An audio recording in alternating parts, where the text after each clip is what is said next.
Today is our third session. We are going to comment the audit planning and risk assessment, which is most difficult areas in your syllabus. If you don't know the concept in audit planning and risk assessment, you will not be able to get through the examination, even if the syllabus weightage given for this particular section is only 15%, because the concept that we learned under the audit planning and risk assessment are interconnected with the other part of the syllabus. I am not going to discuss the entire theory of audit planning and risk assessment because that is about 3 chapters. So, we have already discussed 3 webinars in the previous examination, so you can go and watch them. But my intention today is to take you all through the practical journey of audit planning and make you understand what is really meant by audit planning in the practical world and train you how to approach the questions at the examination. So, at the moment, audit planning question will be the most difficult question for you. So, I am sure that with my today's 2 videos, so this will be one of the easiest and the interesting question for you, because if we can develop the practical way of thinking in the audit planning question, so definitely we can score higher marks at the examination. Right. So, first we will look at the syllabus and then how that is coming in your examination and what is the number of marks being tested in the previous 3-4 examination, and then we will come to the summarized discussion into the 3 chapters, and then we will go for the case scenario, long case scenario discussion and the short case scenario discussion. Right. If you see our syllabus, this is coming under the part B, syllabus structure CL1, they are coming under the part B, audit planning and risk assessment. And then you can see under the part B, so this is basically 15% weightage, and part B you could see audit planning and risk assessment. There are 3 chapters: agreeing terms and the risk assessment, audit planning, auditors responsibilities in relation to frauds, laws and regulation. Right. Again I am highlighting, even though this is only 15%, this is interconnected with all other areas in your syllabus, as I explained to you at the first introduction video of CL1 this webinar series. And if you could see the paper analysis, what I have done for the previous 4 examination, not actually previous 4 examination. Now after CL1 the syllabus was introduced in 2020. So, we had 4 papers. One is pilot paper, which is issued by CS Sri Lanka at the time of syllabus was introduced, and the mock examination paper, and December 2020 online examination paper, and February 2021 examination paper. So, all those papers are there, and if you see all 4 papers, you could see the analysis. The 20 marks, 12 marks, 14 marks and 19 marks have been tested, even though the syllabus weightage 15% or almost. 2 examination marks, number of marks is almost 20. And if you see, so the short form what I have put is, this is MCQ, this is MCQ, 2 mark, P mean practical, and LS mean long scenario, 8 mark practical, long scenario 4 mark theory, T mean theory, P mean practical. Right. So, likewise you could see, so not only from a particular chapter, but it is tested from the all 3 chapters. So, therefore, you can't ignore one chapter, and you can't ignore one chapter and study the other 2 chapters. That means selective studies are not possible to do here. Right.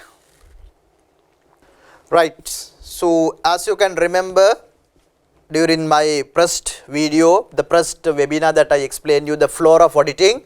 So, I will show you again that where we are today. The management is here and the shareholders are here and the auditor is here. Management is preparing the finance statement and giving to the shareholders. Shareholders have appointed management to run the business activities. After running the business activities for a financial period, the management is communicating the financial result to the shareholders, that is in form of financial statement, but shareholders do not trust the management. As I explained during the first webinar, we cannot trust anyone in this world. So, therefore, shareholder goes and appoint a third party person called a practitioner or a chartered accountant practice in chartered accountant to come and check the finance statement which is prepared by the management and give a report to the shareholders, stating that the finance statement prepared by the management are free from material misstatement. That we call external auditing. So if you can remember again, management is preparing the finance statement and giving to the shareholder. Shareholders are not trusting, or shareholders don't trust the management. Therefore, shareholder goes and appoint a third party person called chartered accountant. Chartered accountant comes and check the finance statement and giving a report to the shareholder, stating that the finance statement prepared by the management do not contain material misstatement. Right? That is the whole purpose of auditing. So this particular chartered accountant, he cannot do the audit as he wished. How the audit should be conducted, so it is documented, or it is guideline is given in the Sri Lanka auditing standard. So how this audit is to be conducted, there are 5 steps as I explained. So the immediate step of the first step of here is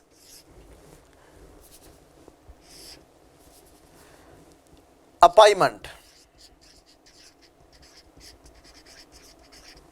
The auditor has to be appointed by the shareholder, and the auditor has to agree the certain conditions with the management, how that this audit is going to be conducted. So which we discuss our webinar number 2, the appointment. In other terms, I told you agree in terms, so which is documented in Sri Lanka auditing standard number 210. So which we discussed already webinar number 2. That is the first step of auditing, which I explained you during the first webinar and the second webinar. Then I told you, after appointment is made, our main task next is audit planning, right? Audit planning.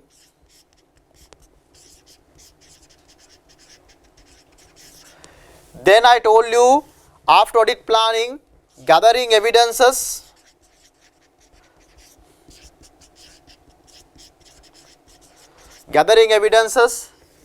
Then I told you, after gathering evidences, you have to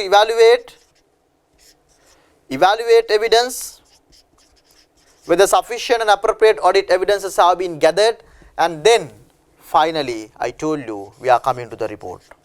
Right? These are the key steps in auditing. Auditor has been appointed, plan the work, gather the evidence, evaluate the evidence, and give a report. This is the entire auditing flow, which contains a 50% of your syllabus, 50% weightage of your syllabus. So this is the audit firm job, right? So now we have done this one. So now we are here. So this is the core of auditing. I would say this is heart of auditing. If you don't know this, you cannot do anything in the auditing, in the external auditing process. So today our intention is to discuss this step, and after that we will come to this gathering evidences, evaluate evidences, and the report. So that is how our today's chapter is getting connected for the entire auditing flow. Right, let me to delete this thing.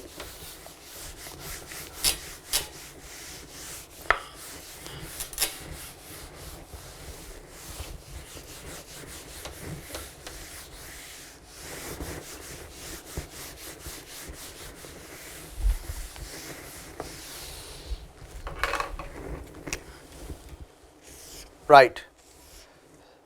So our basic diagram again I am drawing: management, shareholder and auditor come and check the finance statement. In checking the finance statement, first step is appointment.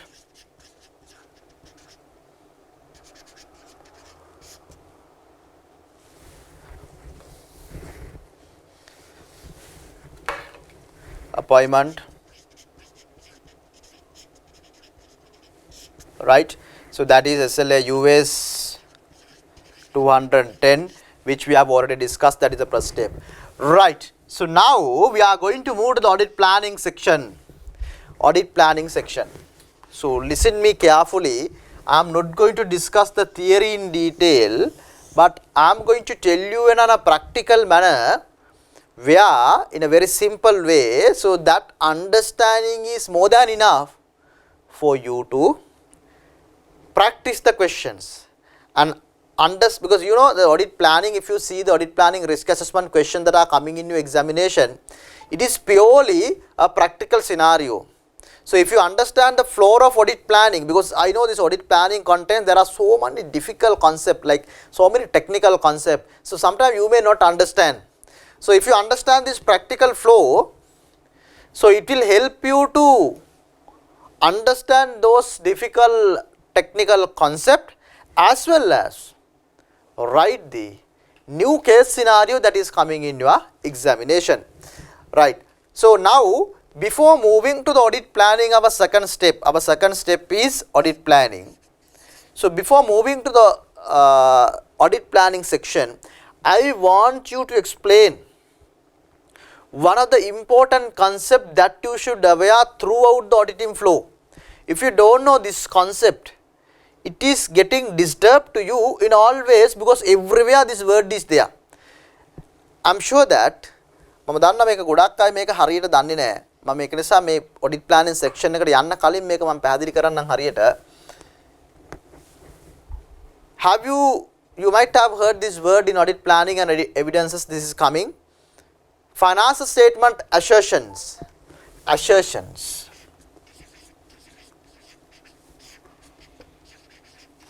Assertions. අපි සිංහලෙන් මේකට කියනවා මූල්‍ය ප්‍රකාශන සැදහුම් කියලා. What is really meant by financial statement assertion? Because this word is the word you shall know, you must know the word real meaning, not the definition. So anybody can remember the definition. කටපාඩම් කරගන්න පුළුවන් මේ definition එක නිර්වචනය. හැබැයි කටපාඩම් කිරියෝ මේකට දාලා වෙන්නේ නැහැ. මොකද කටපාඩම් කරා කියලා මේ concept තේරුම් ගන්න බෑ.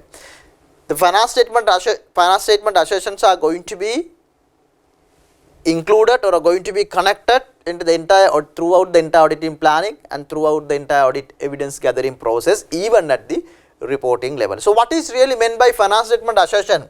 So if you don't know, learn correctly today. Finance statement assertions, what is that?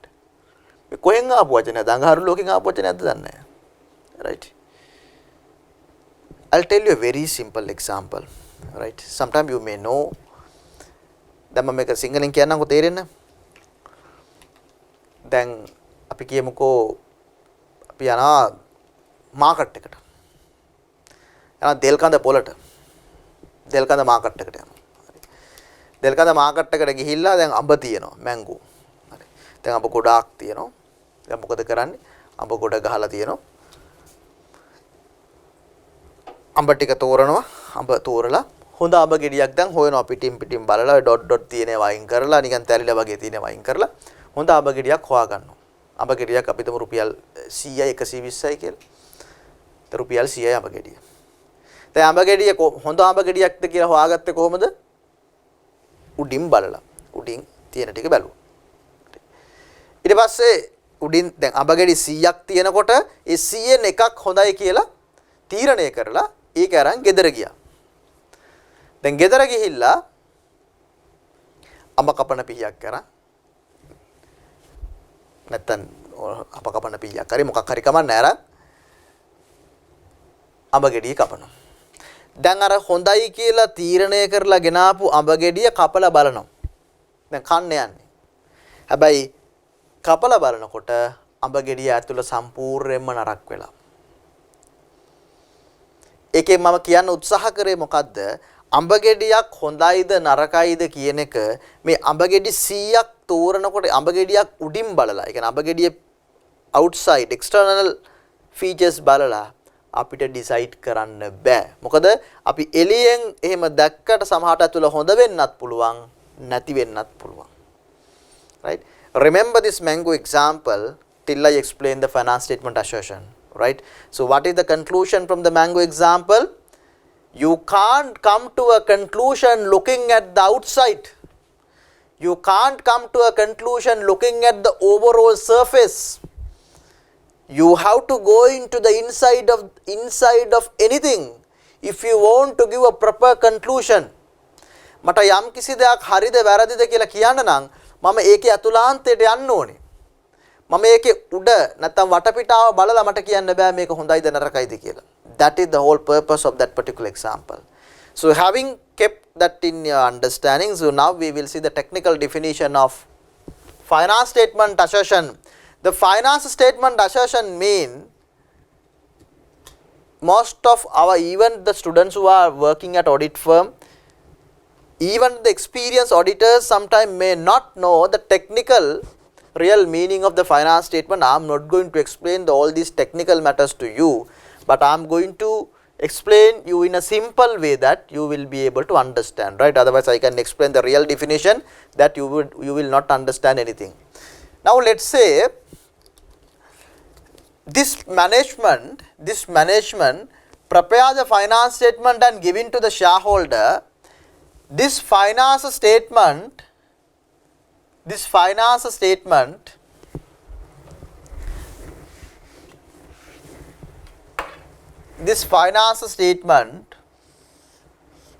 contains three things. Forget about that. This finance statement contains statement of financial position, statement of comprehensive income, statement of changes in equity, statement of cash flows and other notes. You will agree with me. This finance statement which are presented by the management to the shareholders contains 5 items: statement of financial position, statement of comprehensive income, statement of changes in equity, statement of cash flow and the notes. If you see all these things, you could categorize into 3 items. What are the items included in the finance statement can be categorized into 3 items, right? One is account balances, right?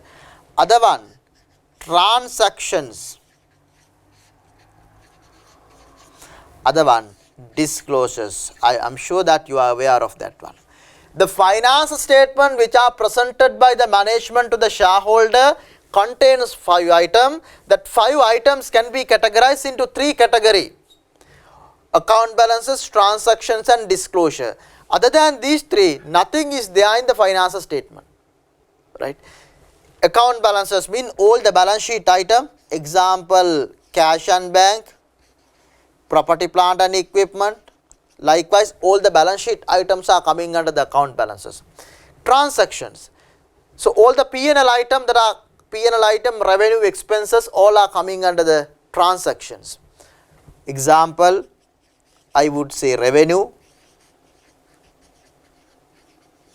or I would say administrative expenses or the tax expenses. At the disclosure side, there are so many disclosures that you made in the finance statement. One example is related party transaction disclosure, depreciation related disclosure, contingent liability related disclosure. There are so many financial instrument, SLFRS 9 disclosure, SLFRS 15 disclosure, SLFRS 16 disclosure. There are so much of disclosures are there in the finance statement. Now you tell me any other item which cannot be categorized under 3 items in the finance statement. Answer, no, you cannot see anything. So now I am again summarizing. The management is present in the finance statement of the shareholder. The finance statement contains 5 elements or 5 components. That 5 component items that are included in that 5 components can be categorized into the 3 categories. The 3 categories are account balances, transactions and disclosure. I hope that you are clear. So these are not assertion, right? So these are not assertion. Now I am going to take one example. I am going to take the cash. The statement of financial position contains one item called cash. We will say bank. More than the cash, you will be experienced on the bank balance. In this finance statement, there is a bank balance called rupees 1 million.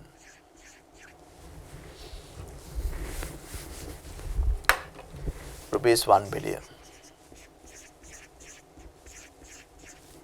Right. So what is there?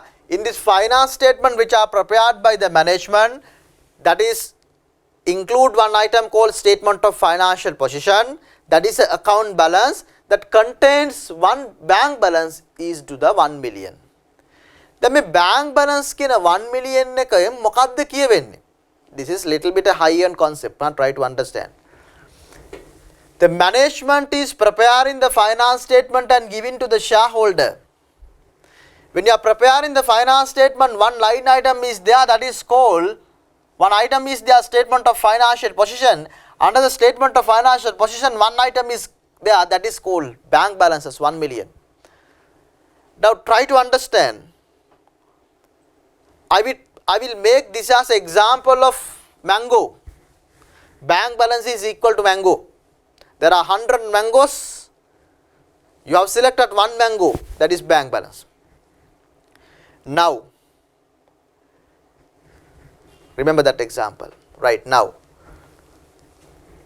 think like this. Management has included the cash bank balance as 1 million in the finance statement to the shareholder. What the management is trying to say, to the shareholder through this bank balance of 1 million. කළමනාකරණය විසින් මේ bank balance කියලා එකක් මූල්‍ය ප්‍රකාශන වලට ඇතුළත් කරලා කියන්න උත්සාහ කරන්නේ මොකද්ද? කළමනාකරණය විසින් මේ bank balance කියලා එකක් බැංකු ශේෂය කියලා එකක් මූල්‍ය ප්‍රකාශන ඇතුලේ තියෙනවා නැත්නම් revenue කියලා තියෙනවා නැත්නම් PP කියලා තියෙනවා RPT කියලා තියෙනවා ඕන එකක් තියෙනවා. මේ තියෙන එකකින් කියන්න උත්සාහ කරන දෙයක් තියෙනවා. ඒක මේ bank balance කියලා බලවට පස්සේ මේක පේන්නේ නැහැ. අර අඹ ගෙඩිය ඇතුළ වගේ. මේ bank balance කියන එක උඩින් අපිට ඒක පේන්නේ නැහැ. මේ bank balance එක හැදිලා තියෙන්නේ තවත් sub components පහකින්. Right. මේ bank balance කියන එක නැත්නම් මේ account balance එක මේ transaction එක මේ disclosure එක හැදිලා තියෙනවා තවත් sub components වලින් තමයි හැදිලා තියෙන්නේ. ඒ sub components වලට තමයි අපි කියන්නේ finance statement assertions කියලා. තමයි එක විදියට කියනවා right. එකක් තමයි අපි මේ මූල්‍ය ප්‍රකාශන වල ගත්තාම මේ මූල්‍ය ප්‍රකාශන ඇතුලේ තියෙන item ඒ item හැදිලා තියෙන components වලට තමයි අපි කියන්නේ finance statement assertion කියලා. ඒක real definition එක නෙවෙයි මම මේ ඔයාලට මතක තියාගන්න සහ තීරුම් ගන්න මේක කියන්නේ. එක විදියක්. එහෙම නැත්නම් what the management is trying to tell to the management by incorporating cash and bank in the finance statement, what the management is trying to say. Whether the management is trying to say the cash and bank 1 million? No. Oh, by incorporating cash and bank 1 million, what the shareholders are trying to understand? Bank balance 1 million. කොටස් විමියෝ මේකෙන් අවබෝධ කරගන්න 1 million bank balance කියලා විතරද නෑ. මේක ඇතුලේ තියෙනවා hidden meaning එක. ඒ hidden meaning එක තමයි මේක දැකපු ගමන් shareholder තේරුම් ගන්නේ.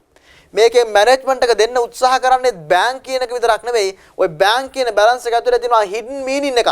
ඒ hidden meaning එක තමයි මැනේජ්මන්ට් එක දෙන්න උත්සාහ කරන්නේ shareholders ලා understand කරන්නේ. Right? That hidden meaning is called as finance statement assertion. That is one way of definition. Now I told you two way of definition. One is that hidden meaning. The second thing is I told you subcomponents of this.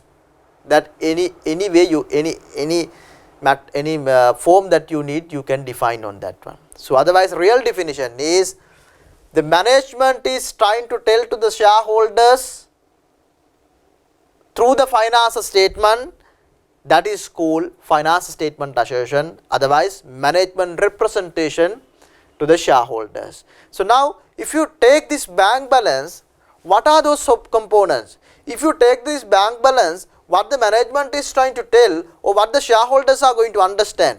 By looking at this bank balance, the shareholders will understand actually this bank balance is existing on the 31st March 2020. Existent. So first point is existence.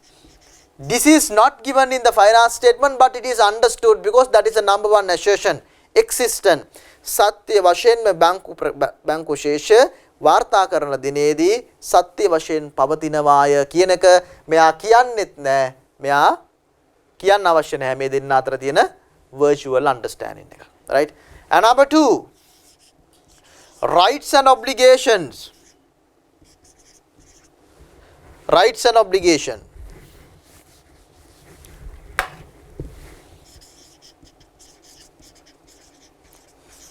Rights and obligation. Right.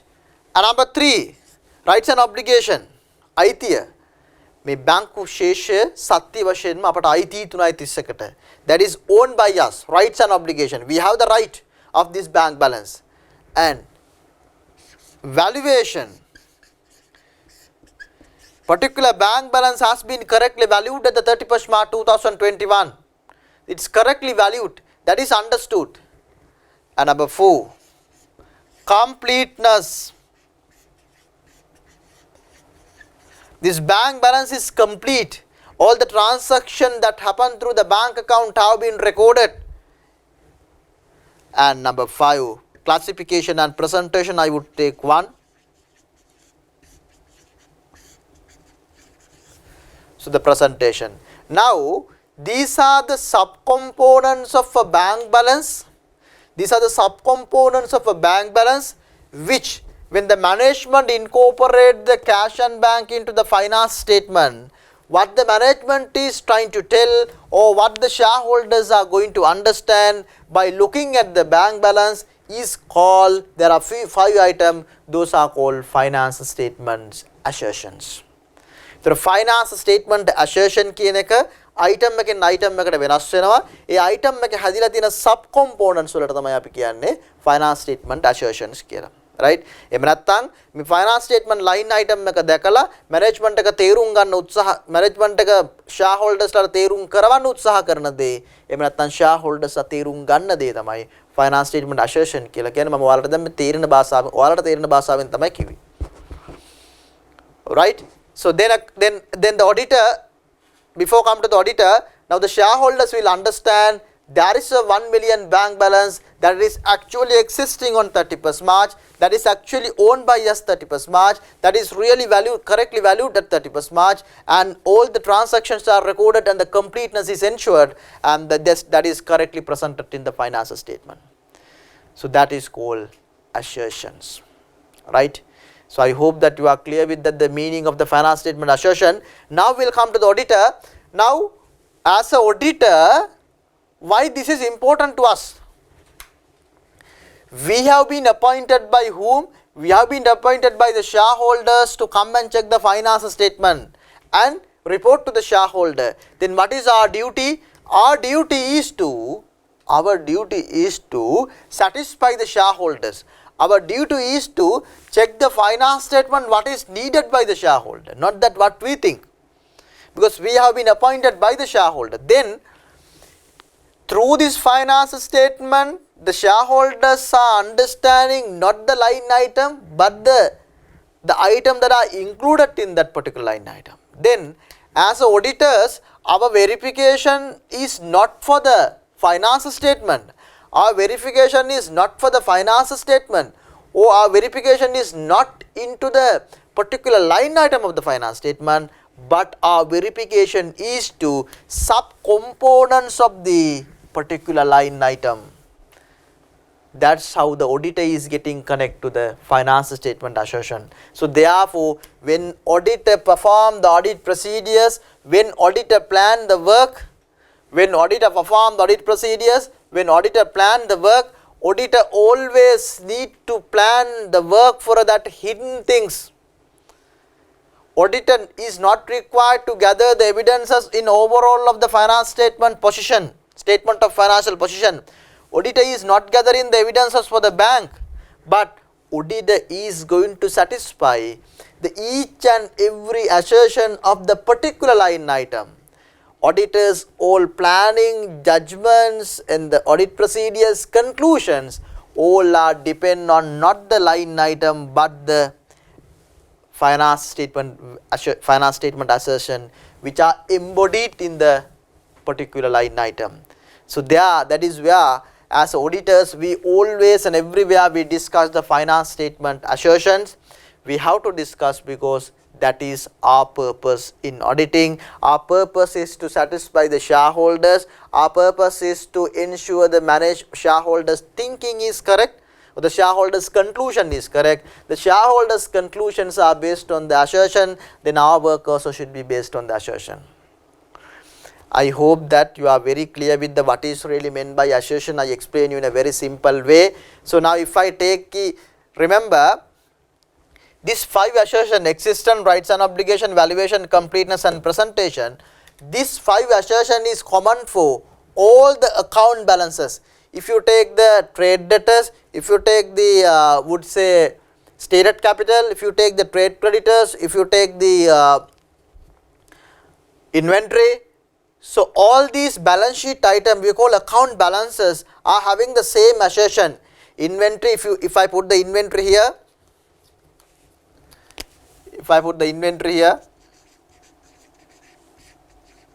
so inventory existence, inventory rights and obligation, inventory valuation, inventory completeness, inventory presentation. So all the line item of the finance statement of financial position, these are the assertions. So therefore, so you shall remember what are the assertion in relation to the account balances are existence, rights and obligation, valuation, completeness and presentation. Similarly, if you look at the P&L item, I would say I would take the revenue. The P&L item finance statement assertions are different to the account balances. They are number 1 occurrence ඇතිවීම. දැන් මේක ඇවිල්ලා ගිණුම් ශේෂයක්. ඒක සත්‍ය වශයෙන් පවතින්න ඕනේ. the transaction කියලා කියන්නේ ගනුදෙනුවක්. ඒ ගනුදෙනුව සත්‍ය වශයෙන් ඇති වෙන්න ඕනේ. That is the main assertion. Occurrence, and then would say completeness, right? And number 3, cutoff. I have explained you the previous webinar what is meant by cutoff, and accuracy, and number 5, presentation. Right? So all the transactions carries all these 5 assertions. So disclosures are getting connected, because disclosures are not a separate assertion. Disclosures are getting connected to the account balances and the transaction. That is why number fifth assertion coming as the presentation, classification and presentation both can come. Right? So what I am trying to say now, so you need to have this understanding before moving up with audit planning, audit evidence, audit reporting, audit evaluation or whatever. What is really meant by finance statement assertion? I hope that you are very clear. So if you don't understand, please go back to the video again from the beginning. Watch this one. So this meaning is, this understanding of the finance statement assertions are very, very much important to move with the audit planning section. Again I am highlighting, finance statement assertion mean the management is trying to tell to the shareholders, shareholders are going to, what is the shareholders are? Management is trying to tell to the shareholders by looking at the finance statement or by preparing the finance statement. The shareholders are going to understand something looking at the finance statement. So that particular things only auditor is going to check. So that particular thing is called as assertion. These assertions mean what is embodied in each and every finance statement line item. It may be account balance or it may be a transaction. If it is account balance, existence, rights and obligation, valuation, completeness, presentation. If it is a transaction, occurrence, completeness, cutoff, accuracy and the presentation. So what you could do is this, you shall remember. පොඩි කොලයක් කරන් මේක තියෙනවා මේ assertion ටික පැහැදිලි කරලා audit evidence chapter එකේ මම මේ කලින් මේක කිව්වේ මේක audit planning එකට පස්සේ study practice එකේ තියෙන්නේ. හැබැයි මම කලින් කිව්වේ මොකද මේක දන්නේ නැතුව මෙතනින් ඉස්සරහට යන්න බැරි නිසා. So take a small A4 paper, write this assertion what are applicable for the account balances and the transaction, and put in a A4 paper and put in front of the table that you are study room or a study table, because this you should remember. Otherwise you take a screenshot and put as the home screen in your mobile phone. So that much of important in auditing. If you don't know this finance statement assertion, because in your examination mostly there will be a question, write 2 audit procedures to address the existence, ensure the existence of inventory. Write 5 audit procedures to ensure the occurrence of revenue. Then if you don't know occurrence, what is occurrence, then finished. You can't do anything. Right? So that you shall remember. Right? I hope that you are very clear with the finance statement assertion. So now I will move into this my audit planning section. So before moving to the audit planning only, I just wanted you to explain what is really meant by the finance statement assertions. අර mango example එකෙන් මම කියන්න උත්සාහ කරේ, දැන් අඹ ගෙඩියක් දිහා අපිට අඹ ගෙඩියක් උඩින් බලලා කියන්න බැරි නම් අඹ ගෙඩිය කපලා බලන්න ඕනේ. ඒ වගේ ඔඩිටර් කෙනෙක්ට ෆයිනාන්ස් ස්ටේට්මන්ට් හොඳයිද නරකයිද කියලා කියන්න අර බැංක් බැලන්ස් වගේ එක අයිටම් එකක් දිහා බලලා කියන්න බෑ. ඒක ඇතුළට ගිහිල්ලා ඒක තියෙන සබ් කොම්පොනන්ට්ස් ටික බලන්න ඕනේ. ඒ කියන්නේ cash and bank කියන section එක open කරලා බලන්න ඕනේ කියන එක මේ කියන්නේ. ඒකයි මම අර mango example එක ගත්තේ. Right, now we are in the audit planning. So what is really meant by audit planning? So audit planning means, so you need to understand this concept. Why audit planning is important in audit of financial statement?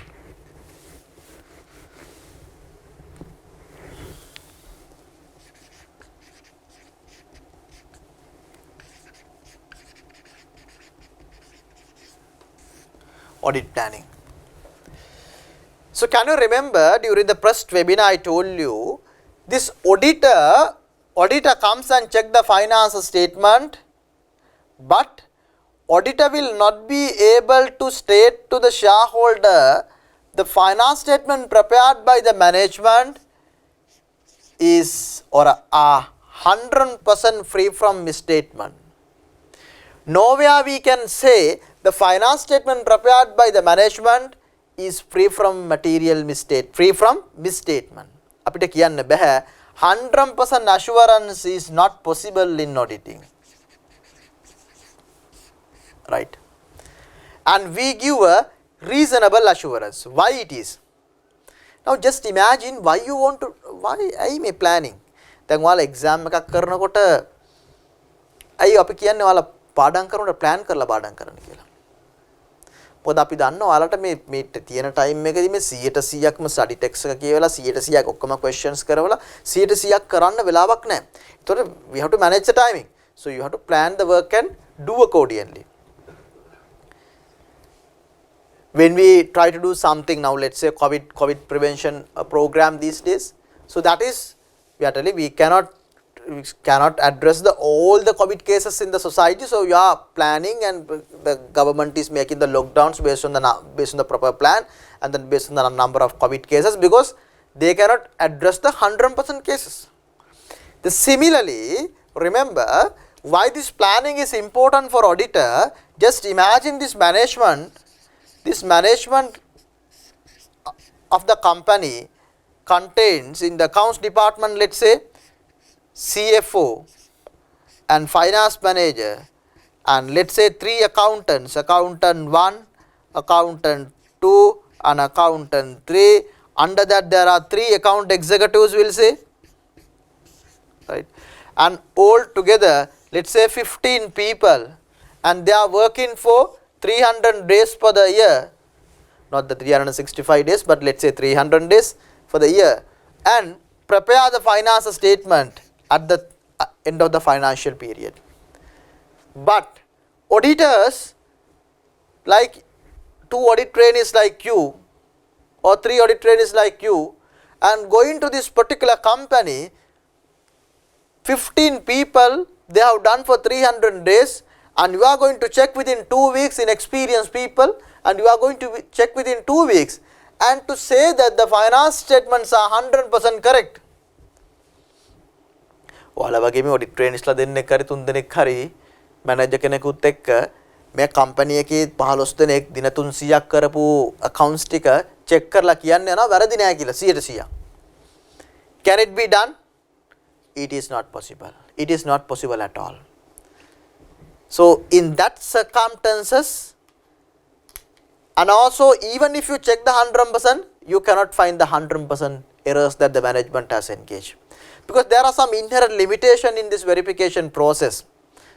දැන් අපි කෙනෙක් murder එකක් වුණාට පස්සේ murder කෙනෙක් වුණාට පස්සේ අපි දැන් ඒක ඒ මරණ විදිහ දැක්කේ නැත්නම් ඊට පස්සේ මොකද්ද කරන්නේ? අපි මේ බොඩි එක කපලා පශ්චාත් මරණ පරීක්ෂණය කියලා එක හේතු උපකල්පනය කරනවා. The audit is also like a post-mortem. The audit also done after the financial year is ended, which we have to go by the evidences available. In such circumstances, if the management has created the evidences, you will make a wrong conclusion.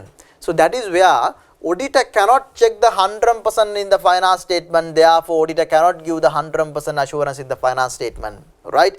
Since auditor cannot check the 100% finance things in the finance statement, so there is a concept that we discuss. Auditor's conclusion is finance statement do not contain material misstatement. as an auditor, we have to give a conclusion to the shareholder. Finance statement prepared by the management do not contain the material misstatement. So that means we have to say no material errors, no material errors, no material non-compliances. We have to positively say to the management, to the shareholders. In order to do that, in order to give that opinion, auditor has to do something and gather the audit evidences. Auditor has to gather the audit evidences. In gathering the audit evidences, where to gather? Now there are so many areas in the finance statement, and where to gather those evidences, and where to check and where not to check. Now you know you can't check the 100%. Then where to check and where not to check? Since you cannot check the 100%, auditors need to check the areas where there could be the misstatement, So accordingly, to identify those areas where there could be misstatement, auditor has to plan the work. So with the limited time, you have to check the problematic areas, and you have to concentrate on the areas where there could be misstatement. In order to do that, auditor has to plan the work. ඒ කියන්නේ අපි check කරන්න ඕනේ මොනවද, check නොකරන්න ඕනේ මොනවද, ප්‍රශ්න තියෙන area මොනවද, ප්‍රශ්න නැති ඒරියා මොනවද කියලා අඳුනා ගන්න නම් ඔඩිටර් මේ වැඩේ ප්ලෑන් කරලා කරන්න ඕනේ. ප්ලෑන් නොකර කරොත් auditor sufficient appropriate audit evidences gather කරගන්න වෙන්නේ නැහැ. අවසානයේදී මේක හරියට ප්ලෑන් කරේ නැත්නම් auditor shareholder දෙන conclusion එක වෙන්නේ මොකක්ද? finance statement do not contain material misstatement කියන conclusion එක වැරදි. අන්න ඒ නිසායි audit planning කියන concept එක අපිට අත්‍යවශ්‍ය වෙන්නේ. Right? I hope that you are clear. Right. So now we'll move to the audit planning, how it is to be done. The first step in a practical circumstances, when now I'm going to tell you the practical world. Now what happens is, let's say I'm in audit firm style, let's say KPMG, right? So KPMG has been appointed as the auditors of, let's say, Navalok Hospital PLC. So under the Navalok auditors are KPMG. Then under the KPMG there are so many partners, managers, executives, audit trainees and all that. So this particular audit, so there will be audit partner, engagement partner. There will be engagement partner, and then there will be engagement manager come in. The audit firm style I am telling for the students who are not going for audit firm. Engagement partner and engagement manager will be there. So then if it is depending on the size of the company, sometime project manager or engagement supervisor will come, and then engagement senior will come. The senior means senior in charge of the audit field work, and there will be other staff, let's say other associate 1, associate 2, associate 3. Most of the cases, so these 4 members will go to the client place, right? Will go to the client place and do the verification, and will come to office and finalize the audit with the particular reporting people, and finally engagement partner will sign the audit report. So that's the normal structure of an audit firm, right? But before starting an audit, we are not just sending these people to the client place, so we have to plan the work. So we have to plan the work. How that planning is being done, and I am going to show you now.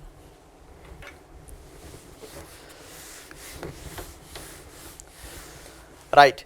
The first step in planning is, right, so number 2 or number 2nd, this is a first step in auditing. Number 2nd, that is coming under the audit planning, understanding the business. Understanding the business. So this is a business and entity.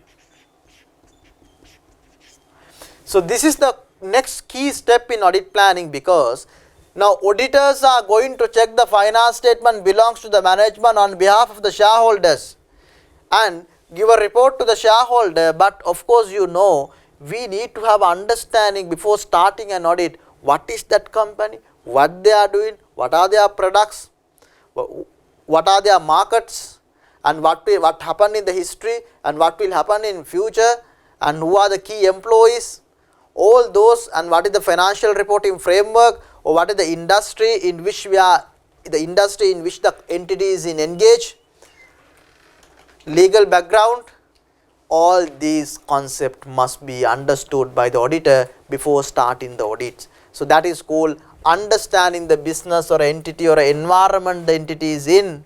So that will help the auditor to plan the work properly. Otherwise, you can't give a conclusion on a subject matter belongs to someone else unless you understand what is that subject matter and what is the responsible party or who is the responsible party and what is the background to that subject matter.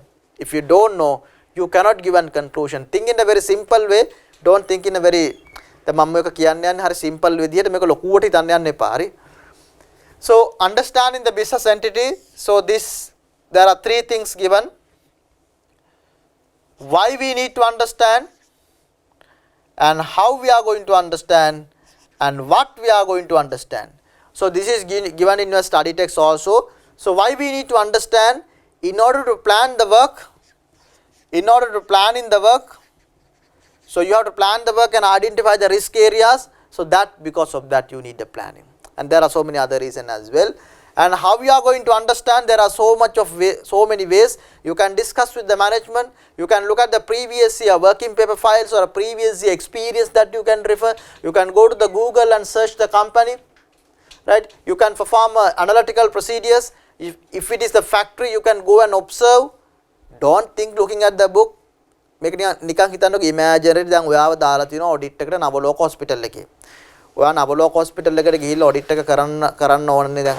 කරනකොට ඔයා ගිහිල්ලා Navaloka hospital එක audit එක පටන් ගන්න කලින් Navaloka hospital audit එක කියන්නේ මොකක්ද කියන එක ඔයා අවබෝධ කරගන්න ඕනේ. එහම අවබෝධ කරගන්න ඉස්සර නවලෝක කියන්නේ මොකක්ද? මේක තියෙන ඉන්ඩස්ට්‍රිය මොකක්ද? මේ කම්පැනි එම්ප්ලොයිස්ලා කී දෙනෙක් ඉන්නවද? මේ කම්පැනි ඩෙවලොප් වුණේ කොහොමද? මේක ගැන අවබෝධයක් අවශ්‍යයි. So those are the things that we are going to understand. And then so how we are going to understand, there are so many ways looking at like let's say main key thing that you can do is inquiry. You go and ask from the management all the information that you need. The inquiries can be done, analytical procedures can be done, ARP, or you can do observation, you can visit the factory or you can visit the business premises and see what's happening. So likewise those can be done. And what you are going to understand, there are many. Industry you have to understand, and the legal background you have to understand, financial reporting framework you have to understand, internal control of the business organization you have to understand. There are so many factors that you need to understand, right? So this is one of the area, second step in auditing or a number one step of audit planning, which is there in your study text as well. Because I am not going in order of the study text, but I am going on a practical order that to finally to discuss the question. So then understand in the business, if you see the examination mode question in the exam, separate question will not be separately will not be tested. So that means, so this is separately there will not be a question coming from the understanding the business, because understanding the business is the first step of auditing. So that you have to do at the examination, right? I will show you the examination question that is coming in your CL1 paper. So from the audit planning, you see how this is important. So I am going to show you. So this is the corporate level advanced audit and assurance, February 21 examination paper. So if you go to the section 3, question number 6.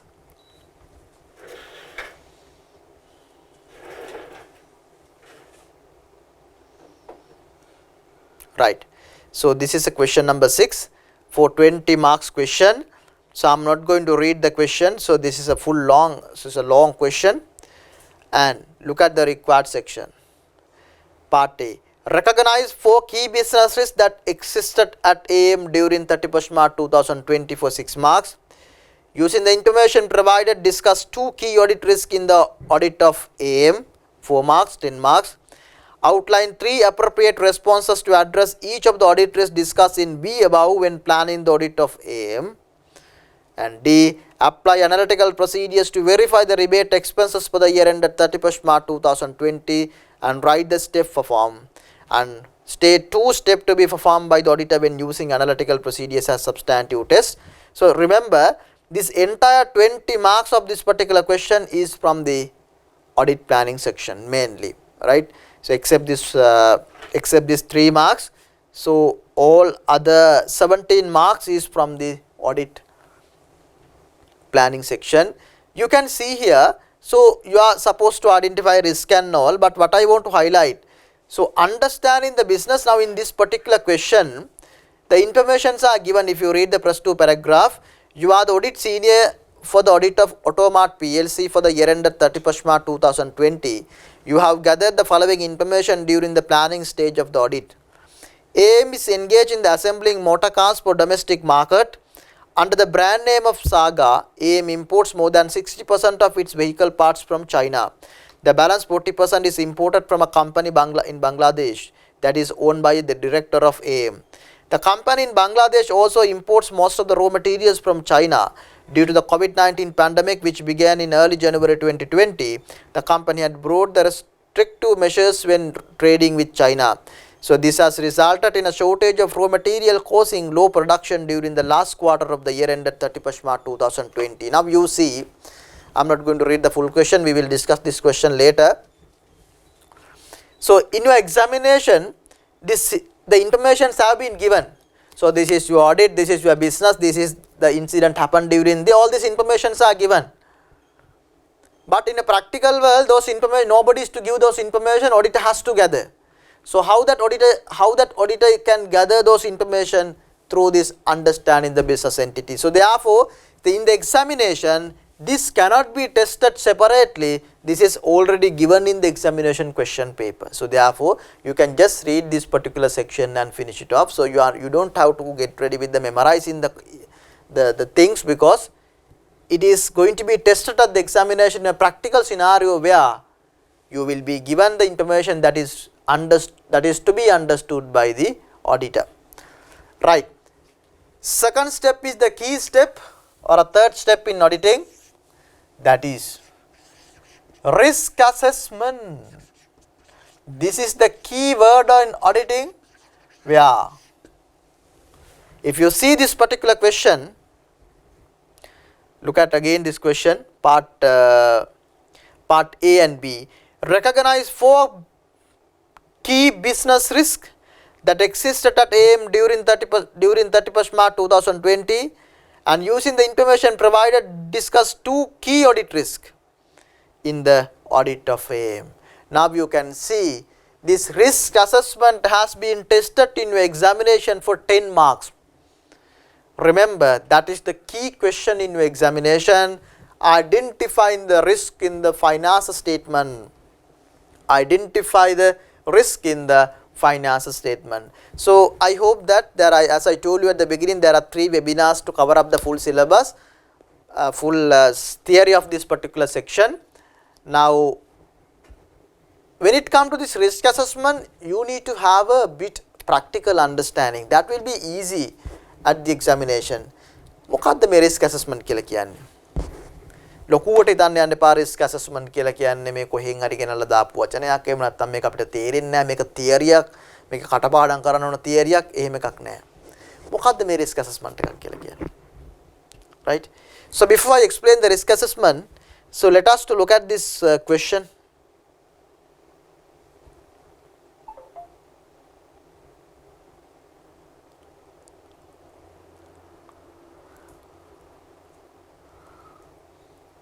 Right. So take a 2 minutes time, take 2 minute time and read this question. Pause the video, take 2 minute time, read this question and note down your answer. Pause the video please and do this question. Right. If you see this particular question, I am going to read the question. Identifying audit risk. You are auditing a manufacturing company XYZ Co. with a profit before tax of rupees 60 million, and the following information comes to light about your client. XYZ Co. has significant plant and machinery which it used to make its product. During the year, the efficiency of the company's machinery was improved significantly. This was because a comprehensive review of each piece of machinery was undertaken and an assessment was made as to whether a minor repair, extensive refurbishment or a complete replacement was needed. XYZ then took the appropriate action in each case and spent a total of rupees 15 million in doing so. Assess the audit risk that should be considered when planning the audit of XYZ and Co. This is from your study text. Right, what is this question? So look at here. So what is really this? What is this question? The question is to identify the audit risk from the given scenario. The scenario says, again, XYZ Co has significant plant and machinery which it used to make its product. During the efficiency of the company's machinery was improved significantly.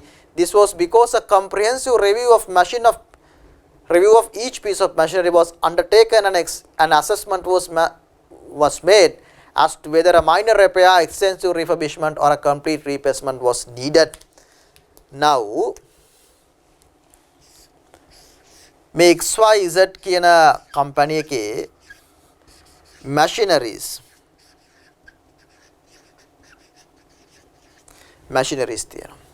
So these machineries are not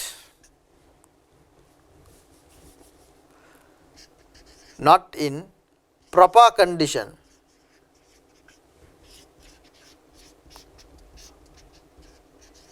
or you can say not efficient,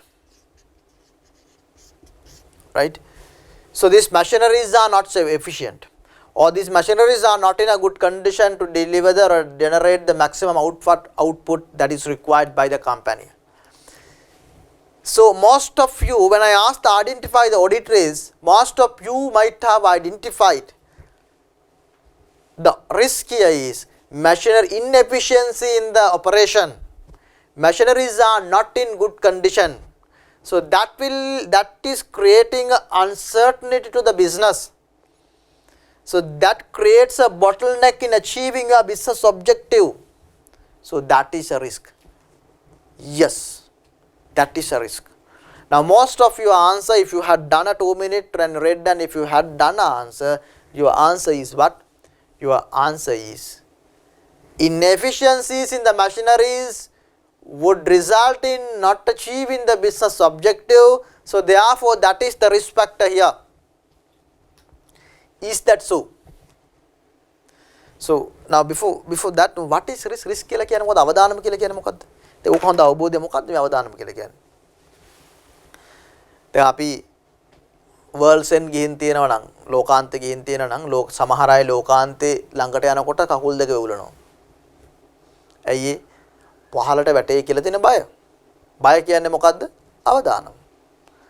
දැන් මේ දවස්වල Covid නිසා කට්ටිය public ගැදරින් වලට යන්නේ නැහැ. ඇයි ඒ? Risk එකක් තියෙනවා කොවිඩ් හැදෙනවා. ඒතර කොවිඩ් හැදෙනවා කියලා කියන්නේ රිස්ක් එකක්, අවදානම. Right? So in that, just think in that same angle into the finance statement as well, or the business entity. Look at the business entity. If there is an issue that the company will not be able to achieve their result, that is a risk factor for them. Now let's say the company who are importing vehicles in a company who is in the business of importing motor vehicle, suddenly government has imposed a restriction importing of motor vehicle. So that is the risk for the business organization, right? Similarly, in another industry, in a hotel industry, because of COVID-19, the tourists are not coming into Sri Lanka, not coming into those hotels. So they are in a risk. Continuation of the business, they are in a risk. So what is really meant by risk? The risk mean අපිට අපේ අරමුණ ළඟා කරගන්න බැරි වෙන මොනවා හරි බාධාවක් වෙනවා නම් අපි ඒකට කියනවා අවදානමක් කියලා. අපිට අපගේ අරමුණ ළඟා කර ගැනීමට නොහැකි වන තත්වයක් කට අපි කියනවා අවදානමක් කියලා. කම්පැනි එකට කම්පැනි එකේ බිස්නස් ඔබ්ජෙක්ටිව් එක අචීව් කරගන්න බාධා වෙන යම්කිසි කාරණයක් තිබෙනවා නම් ඒකට අපි කියනවා රිස්ක් එකක් කියලා. ඒතකොට මේ කියන උදාහරණේ කම්පැනි එකේ actually expect expected number of quantity එක manufacture කරන්න බෑ මේ machineries efficient නැත්තම්. ඒතර machineries efficient නැහැ කියලා කියන්නේ company එකේ risk එකක්. Right? So accordingly your answer is correct. The risk is that inefficient machines create a risk for the business organization. So therefore answer will be inefficiencies in the machineries. Is that correct? Is that correct? Yes, it is correct in this form. So this machinery is not in a proper condition is a risk. It is a risk. It is a risk. But it is not the audit risk. What is that? It is the business risk of a business organization. It is the business risk. It is not the audit risk, but it is the business risk. The business cannot achieve their objective because of this barrier, because of this bottleneck. So therefore, that inefficiencies in the machineries is becoming a business risk in the business organization. So in auditing flow discussion, we look at two things in the risk assessment. One is business risk, other one is audit risk. Right? So therefore, inefficiencies in the machineries are nothing to deal with the auditors. Why? Look at me carefully, right? Why? Auditors are not going and giving an opinion to the shareholder on the business. මේක වරද්ද ගන්න නම් එපා හොඳට අහගන්න. මේ විගණකවරයා shareholders ලට මතයක් දෙන්නේ නැහැ company එක මත.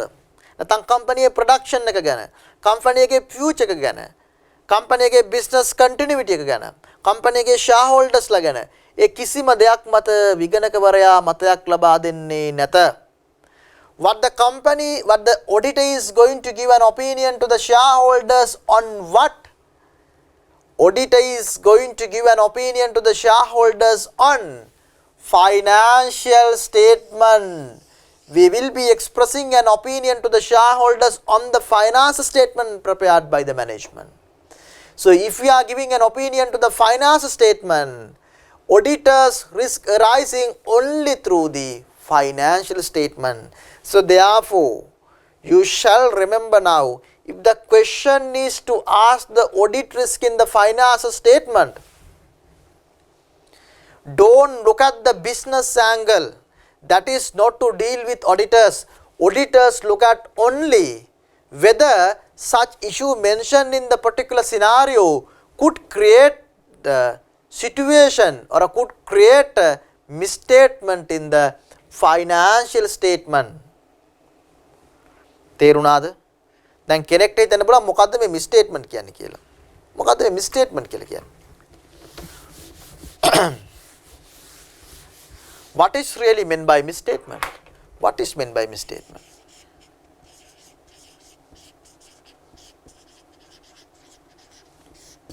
What is meant by misstatement?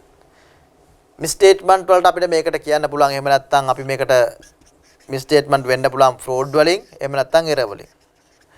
In terms of the financial reporting auditing, the for us misstatement mean this finance statement prepared by the management, or this finance statement should be prepared by the management based on or are used in Sri Lanka accounting standard. If it is a Sri Lanka financial reporting standard and Sri Lanka accounting standard, that means this account should be prepared based on the SLFRS and LKS.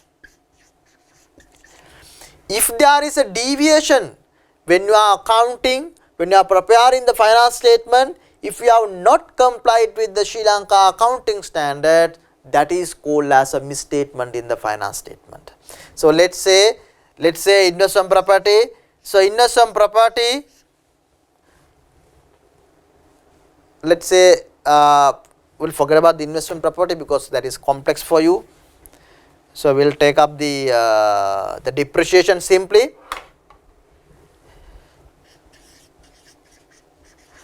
Every asset has to be depreciated throughout their economic lifetime.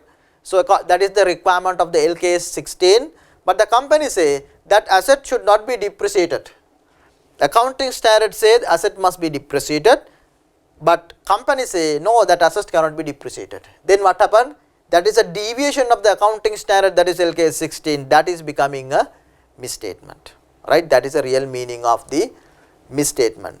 So now I am coming to explain the audit risk. The audit risk mean what?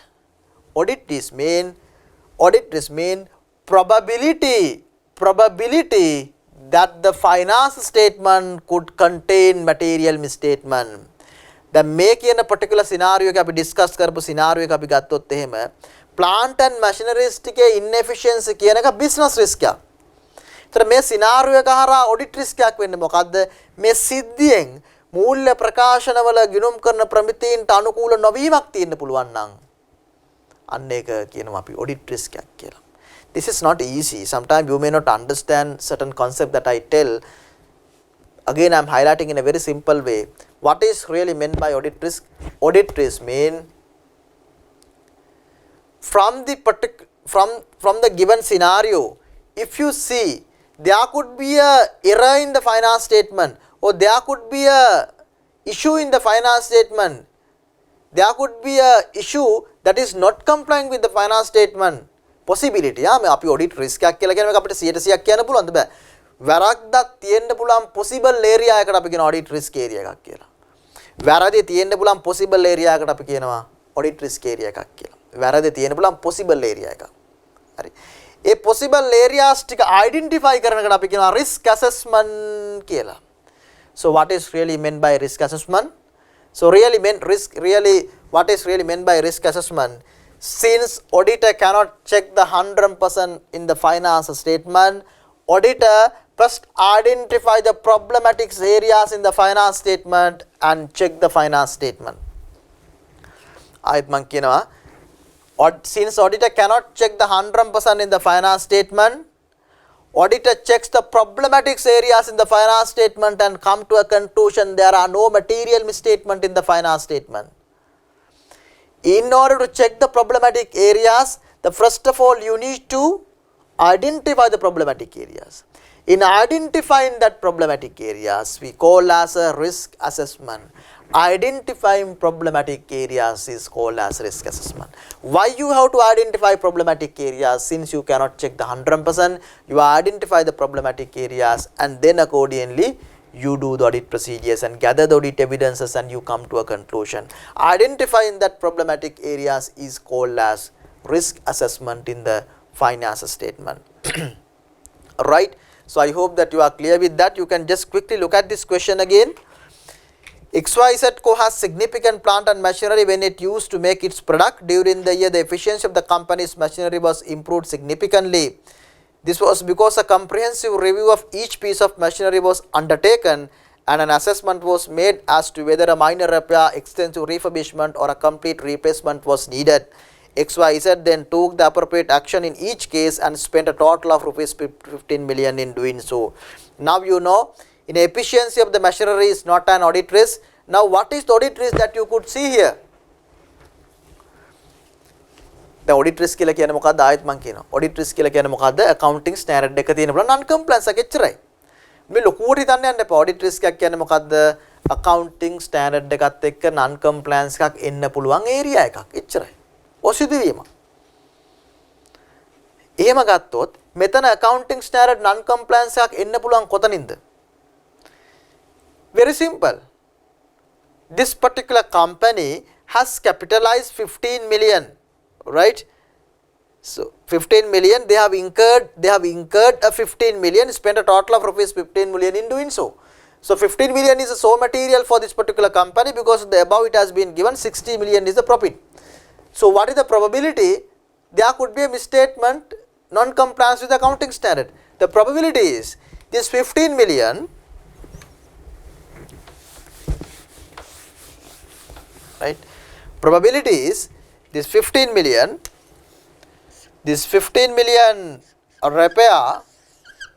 repair expenses, you know, it can be capitalized or it can charge to P&L as overhead expenditure, right? if you want to capitalize any expenditure, it has to comply with the LKS 16 requirement, especially the economic benefit of such expenditure should flow to the business entity more than 1 year. අපි මොන හරි repair එකක් කරලා machine එකේ ගිහලා paint එක පොඩ්ඩක් ගහම නැත්නම් මැෂින් එකේ මොකක් හරි අයිටම් එකක් රීප්ලේස් කරනවා. ඒතර ඒකේ ඉකොනොමික් බෙනිෆිට් එක තව අවුරුදු ගාණක් යන්න යනවනේ ඒක අයිටම් එක කැපිටලයිස් කරන්න ඕනේ. හැබැයි මොන හරි මයිනර් රිපෙයාර් එකක් මොන හරි මයිනර් එක්ස්පෙන්ඩිචර් එකක් අපි ඉන්ක කරනවා. ඒකෙන් මැෂිනරි එකේ එෆිෂියන්සි එකවත් නැත්නම් ඉකොනොමික් benefit එකවත් වැඩි වෙන්නේ නැහැ. ඒක within less than 12 month that benefit will flow to the business organization, let's say. So in such circumstances it cannot be capitalized, it has to be charged to P&L. So who knows, we can't come to a conclusion that that is completely wrong, but who knows this 15 million has been correctly accounted in the finance statement. So that is the audit risk in this particular scenario. The audit risk is the compliance with the LKS 16 capitalization rules could become a audit risk. That we don't think or we don't say exactly this is wrong, but immediately we say this could be an area where the management can go wrong. So therefore audit has to go and check those items. So that is called audit risk. Audit risk. So what I want to tell you now, I know there are so many theoretical concepts behind this risk assessment, like audit risk identification and the audit risk, and then the business risk, how that is connected to the audit risk, and audit risk then we are dividing into the MMR, material misstatement risk, and the detection risk. Material misstatement risk are divided into inherent risk, control risk, likewise those theory are there. Yes, good to know those theory. Look at our webinars of the previous batch. There are 3 webinars to cover up those theories, so watch those. But more than that, remember in your examination what type of question would come in. That is the most important thing. From this particular risk assessment, the examination question is identifying BR and AR. Identifying business risk and identifying audit risk is going to be the key question in your CL1 paper. That is definitely for minimum 10 marks, right? You could see all the papers, pilot paper, mock examination paper, December online paper, February paper, all the papers, this question is there. So this is the maximum level of testing in your examination. So you need to get practice to this particular question, right? You need to do at least minimum 15 to 25 case scenarios before the examination. So if you can do minimum 15 cases, don't keep any doubt that you will be able to answer whatever the new case that is going to come in your examination. So I will be discussing with one complex case study today with the next video. So where I will train you how to approach the question, how to step by step think when you are approaching or when you are attending the question. So this will be the most important area or most important question in your CL1 examination. So if you just see this particular question again, December, this is the question of December. This paper is February 2021. If you see the part A, recognize the 4 key business risks that exist. Recognize 4 key business risks that existed at AIM during 31st March 2020 business risk. And part B, using the information provided, discuss 2 key audit risks that the audit of AIM. So right, so therefore you need to have a proper understanding what is really meant by BR, what is really meant by AR, and there are certain circumstances this BR could become AR.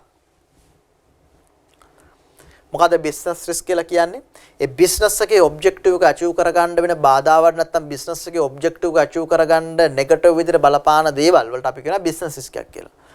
Audit රිස්ක්යක් කියලා කියන්නේ මොකද්ද? ෆයිනාන්ස් statement වල accounting standard වල non compliances තියෙන්න පුළුවන් නැත්නම් non compliances එන්න වෙන හේතු වෙන කාරණා තියෙන්න පුළුවන්. අන්න ඒවට අපි කියනවා ඔඩිට් රිස්ක්යක් කියලා. So that is a simple understanding. Remember, if it is audit risk, we look at only on the finance statement, right? Whenever you this case scenario, now let's say this question, so always you should, what you need to do is ඔය විභාග ප්‍රශ්න පත්‍රය ගත්ත ගමන්ම audit planning question එක දැකපු ගමන්ම උඩින්ම ලියා ගන්න මෙහෙම මම මේකේ බලන්නේ finance statement impacts පමණි. I will look at only the impact of the finance statement. Look at on the right on the top. Then you will never forget.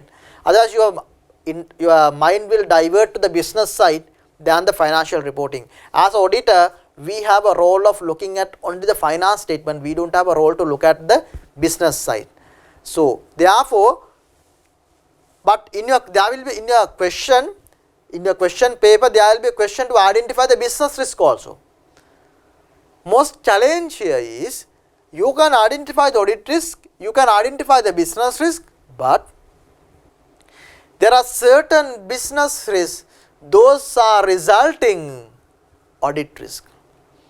That connection you need to have proper understanding. I will tell you one example. Right? Product quality.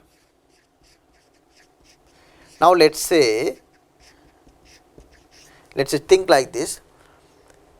So let's say Samsung company, they introduce a new mobile phone and they manufacture it and they distribute it to the world. Suddenly after 1 year or less than 1 year, they find some issues with that mobile phone. They find some quality issues in that particular phone. So that is a business risk of the business organization. Product quality issues is a challenge to achieve their business objective. So therefore that is a business risk. Now the question at the examination is, from this particular business risk, can you connect to the audit risk? What is the audit risk here? Think carefully. If there is a product quality, so what is the audit risk? If there is a product quality issue, audit risk will be, what is that? Now we have manufactured and so much of quantities in our inventory at the 31st March 2021, but suddenly there is a quality issue, thus the customers are not going to buy that product. Accordingly, if we have a stock, you know, LKS2, cost to NRV, whichever is lower is the valuation technique, cost to NRV, whichever is lower. Now you know there is a quality issue, this item cannot be sold into the future into the customers. What will happen? NRV comes down than the cost. Accordingly, the provision has to be charged to P&L. You see, product quality issue is getting connected to the inventory valuation. So product quality is a business risk and affected inventory valuation is an audit risk.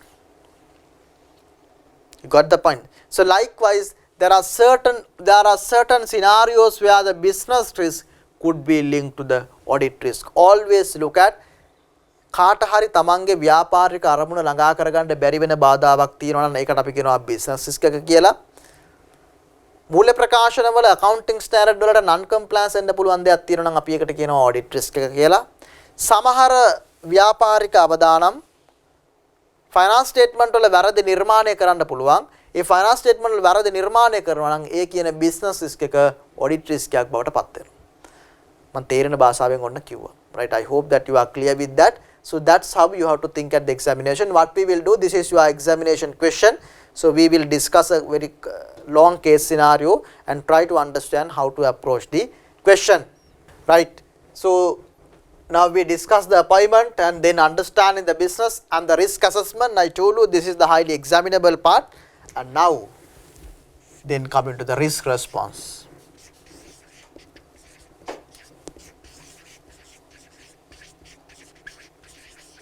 Risk response. What is really meant by risk response?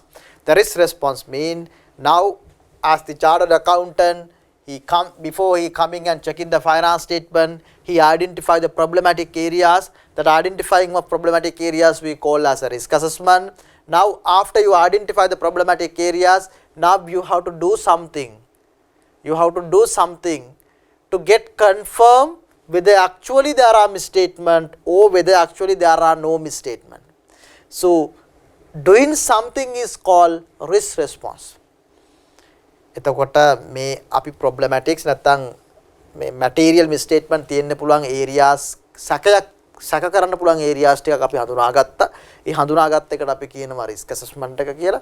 ඊට පස්සේ මේක ඇතුලේ ඇත්තරම මිස්ටේට්මන්ට් තියනවද නැද්ද කියලා confirm කරගන්න අපි මොනවා හරි කරන්න ඕනේ. අපි ඒ කරන එකට කියනවා risk response එහෙම නැත්නම් audit procedures කියලා. Alright.